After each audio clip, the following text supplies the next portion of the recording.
One of the most important things in karate is bunkai, the practical application of kata. Because if you don't know how to apply your kata, it's just a dance. After the legendary master Mutobu Choki once said, "Nothing is more harmful to the world than a martial art that is not effective in actual self-defense." But what if you don't have a training partner? What if you're at home stuck in quarantine? Is it possible to practice bunkai, the meaning behind the moves in your kata, in a self-defense situation? The answer is yes. All it requires is a little bit of an imagination and a very special training method with a very special partner. So all you require for this particular drill is a belt.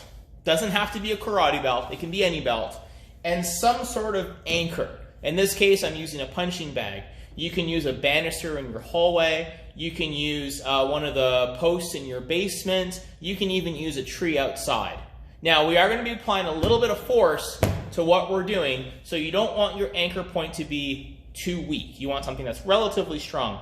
You can even use a chair with some weight on it, for example. It's up to you and depends on your style.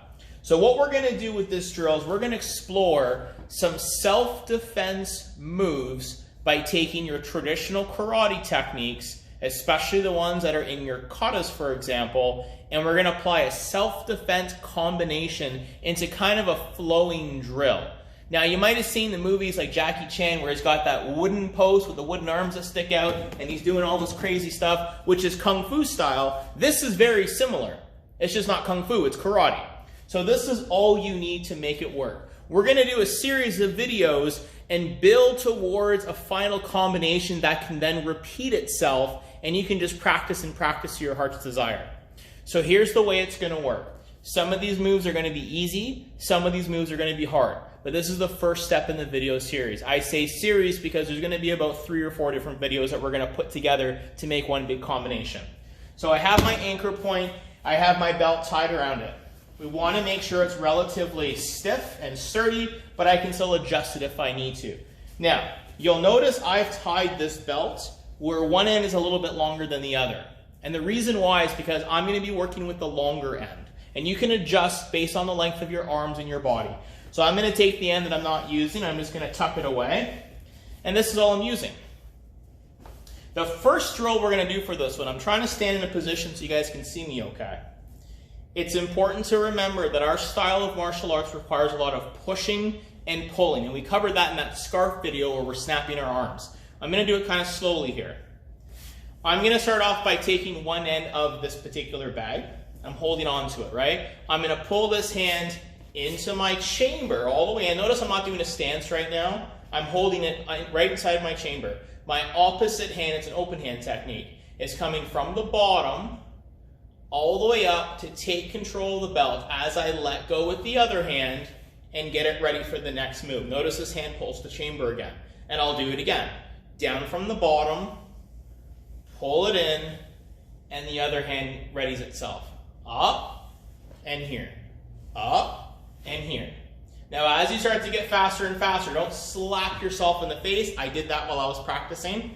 Quick disclaimer, I did not invent this drill. I'm just fortunate to have access to a lot of good different sources in this stuff, and this is one I think is really going to help some of us getting the flow down and starting to use our imagination as far as what these moves can be used for.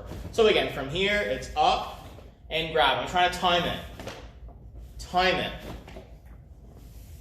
Now, you notice I'm not actually hitting my anchor that I'm using here.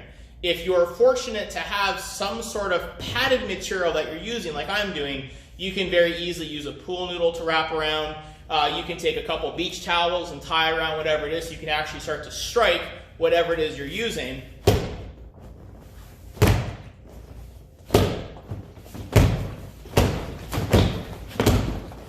And notice my hands are starting to work together.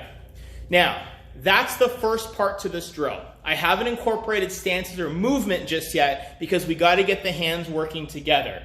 Up, together, up, together. Now, traditionally in your kata, if your hands are open, whether it's the front hand or the back hand, whichever one we're doing, even if it's in a chamber, If the hand is open, it's simulating that you're grabbing something. If it's closed, you're just getting ready to strike. But if it's open, like a double knife hand or a hooking block, for example, it simulates that you're grabbing something.